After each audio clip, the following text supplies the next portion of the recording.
Hello, I'm Mark Newton from the School of Photography, and I've got the pleasure of working with the Amateur Photographer magazine on their Amateur Photographer of the Year 2025 awards. There are 10 rounds in the awards, and in each round I'm going to give you my free top tips to inspire you and hopefully help you get great pictures. Round 3 is close-ups and details.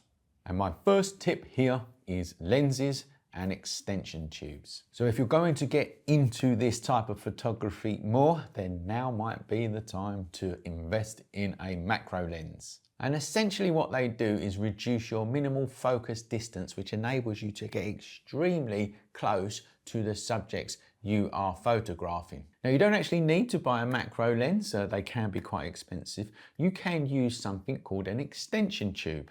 And what they do is they fit between your camera body and your lens. And that moves the lens further away from the body and in turn magnifies the light hitting the sensor. My next tip is focus stacking. Now focus stacking is the process of taking several images of the same thing where the plane of focus moves through the object. Then in post-processing software, you combine all of them images to create one sharp image. And stacking is done because when you are photographing something so close, your depth of field is really, really shallow. So if you want the whole of that object to be sharp, then you're going to need to use the stacking technique. My next tip is focus versus shutter versus ISO. I've seen one common mistake with macro and close-up photography, and that is